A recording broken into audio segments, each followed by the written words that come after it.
Hello student, welcome to KB education. तो आज अपन पढ़ेंगे मेंडेलियो पीरियोडिक टेबल। तो चलो शुरू करते हैं मेंडेलियो पीरियोडिक टेबल। तो व्हाट इज मेंडेलियो पीरियोडिक टेबल? तो सबसे पहले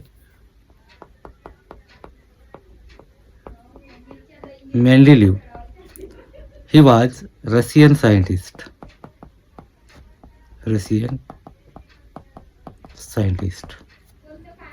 उसने जो टेबल बनाया था पीरियड टेबल, वो ड्यूरिंग बनाया था कब? 1869 टू 1872 के बीच में उसने पीरियड टेबल बनाया था।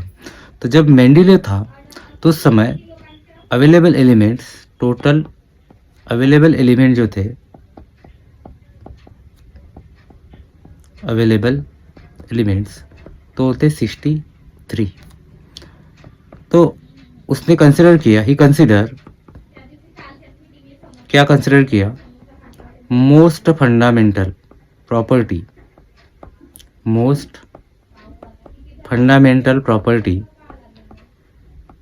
ऑफ एलिमेंट क्या थी? Atomic mass. तो मेंडेलियो ने क्या कंसिडर किया कि जो मोस्ट फंडामेंटल प्रॉपर्टी है वो क्या है? एटॉमिक मास है। इसलिए मेंडेलियो ने क्या किया, जो एलिमेंट अरेंज किए according to increasing atomic mass के हिसाब से, जिस तरह से न्यूलैंड ने इंक्रीजिंग एटॉमिक मास के हिसाब से अरेंज किया था, तो मेंडेलियो ने क्या किया? ही अरेंज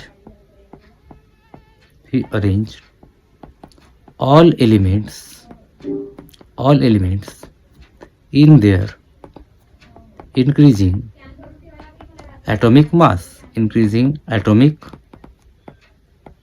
mass. जब उसने एटॉमिक मास के इंक्रीजिंग अकॉर्डिंग उसने अरेंज किया, ही फाउंड दैट, उसने क्या देखा? He found physical and chemical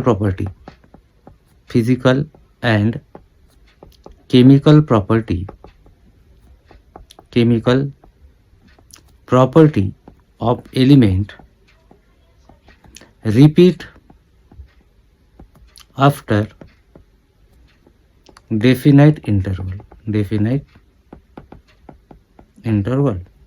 तो उसने क्या देखा कि जो property physical and chemical after arranging elements in their increasing atomic mass, तो physical and chemical properties repeat after definite interval.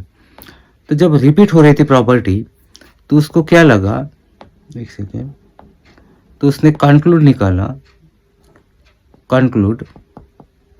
Conclude निकाला उसने? कि properties of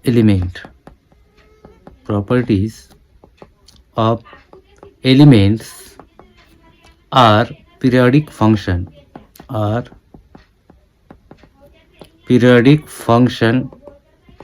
of atomic mass. मतलब जो प्रॉपर्टीज है एलिमेंट के, वो डिपेंड है किसके ऊपर है? एटॉमिक मास के ऊपर डिपेंड है, ऐसा मेंडेलियो को लगा। तो अरेंज करने के लिए उसने क्या किया? ही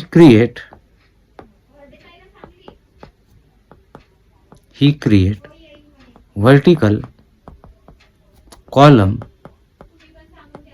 and horizontal row. Vertical column को उसने क्या कहा? Called group. ग्रुप। और होरिजेंटल रो जो थे उसको क्या कहा उसने? Called periods. तो ऐसे टोटल कितने ग्रुप बनाए? टोटल 8 ग्रुप बनाया और टोटल 7 पीरियड बनाए मेंडेलियो ने। तो जैसे ग्रुप 1, ये group 2, group 3, group 4, group 5, group 6, group 7, group 8, है ना? पीरियड 1 2 3 4 5 6। तो उसने क्या किया, जो ग्रुप बनाया था उसके अंदर ऑक्साइड और हाइड्राइड ऐसे 2 सब ग्रुप बनाए थे। ऑक्साइड और हाइड्राइड ऐसे अब से बनाए थे इसने 7 तक। और 8 ग्रुप में नो सब ग्रुप। ठीक है, तो इस तरह से उसने अरेंज किया ऑल एलिमेंट्स। बट हुआ क्या, तो उसके लिए अपन उसके मेरिट्स और डिमेरिट देखेंगे। तो सबसे पहले अपन उसके मेंडलीव पीरियोडिक टेबल के मेरिट्स देखेंगे। मेरिट्स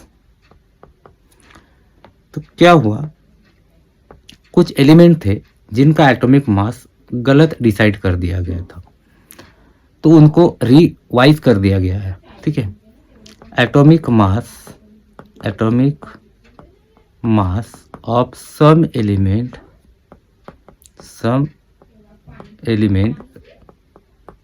रिवाइज कर दिया गया। एग्जाम्पल बेरिलियम का मास कंसिडर कर दिया गया था 14.09, जबकि ये क्या था, रॉन्ग था। फिर एक्चुअली डिटरमाइन कितना हुआ, 9.4, ये करेक्ट मास डिटरमाइन कर दिया गया। जब पहले गलत डिटरमाइन कर दिया गया था 14.9, तो इसको बोरान के बाद रखा गया था, लेकिन जब एक्चुअली डिटरमाइन कर दिया गया कि बेरिलियम का मास कितना है, 9.4, तो इसको प्लेस कर दिया गया, प्लेस्ड बिफोर बोरॉन। बोरॉन को के पहले प्लेस कर दिया गया बेरिलियम को। ये उसका पहला मेरिट था। दूसरा मेरिट ऐसा था, इसने जब पीरियोडिक टेबल बनाया, अरेंज किया, तो कुछ प्लेस वैकेंट रख दिया। He kept vacant place for element that was not discovered at that time। उस समय जब कुछ एलिमेंट जिनका डिस्कवरी नहीं हुई थी, उनके लिए उसने क्या कर दिया, वैकेंट प्लेस रख दिया। लेकिन हुआ क्या, कुछ एलिमेंट्स अननोन थे जिनका नाम पता नहीं था। सम अननोन एलिमेंट मतलब 3 थे, 3 अननोन एलिमेंट। तो उसको नेम क्या दिया गया था, इका बोरॉन, जिसका मास था 44। दूसरा जो एलिमेंट था इका एल्यूमिनियम, जिसका एटॉमिक मास था 68। और तीसरा एलिमेंट था इका सिलिकॉन, जिसका एटॉमिक मास था 72। तो बाद में आफ्टर डिस्कवरी इसको नेम दिया गया स्कैंडियम। इका एल्यूमिनियम को नाम दिया गया गैलियम, एंड इका सिलिकॉन को नाम दिया गया जर्मेनियम। क्लियर है। और इनको प्लेस कर दिया गया उस पीरियोडिक टेबल में। ये दूसरा मेरिट था। तीसरा मेरिट क्या था, आफ्टर सम टाइम के बाद कुछ नोबल गैसेस डिस्कवर हुए।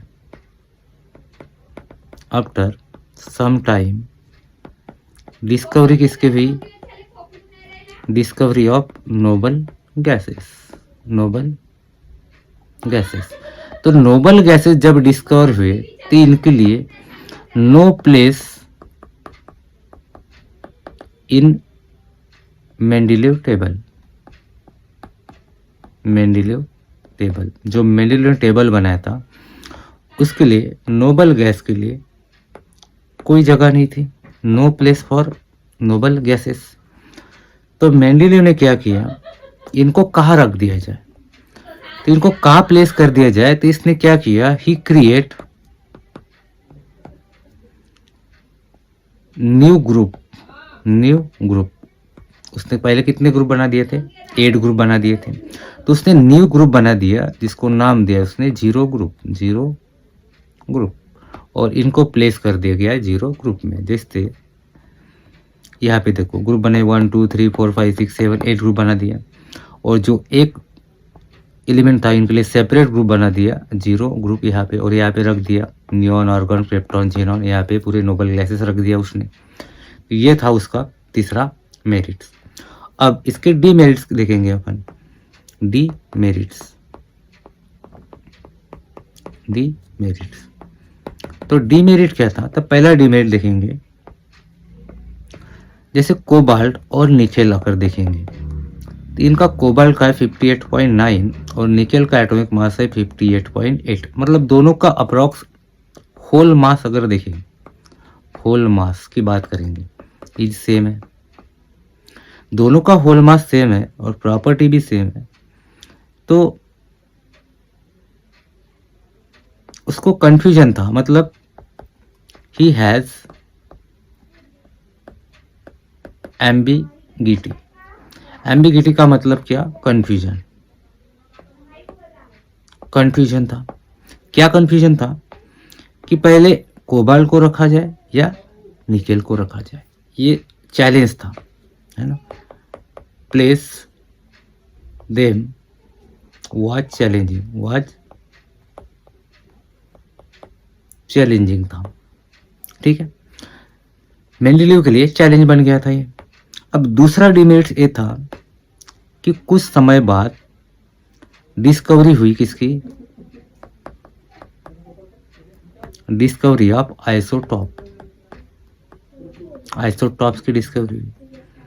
आइसोटॉप्स का मतलब क्या है? ऐसे एलिमेंट जिनका सेम एटॉमिक नंबर होगा, बट डिफरेंट क्या होगा? Different atomic mass. अब यहाँ पे प्रॉब्लम आ गई मेंडेलीव को कि ये जो आइसोटॉप्स है इसको कहाँ प्लेस किया जाए। जैसे हाइड्रोजन पाया गया जिसका एटॉमिक मास 1 था, दूसरा हाइड्रोजन जिसका एटॉमिक मास 2 था, तीसरा हाइड्रोजन जिसका एटॉमिक मास 3 था, तीनों का मास अलग अलग है, तो इनको कहाँ प्लेस कर दिया जाए, ये चैलेंज था किसके लिए? मेंडेलीव के लिए।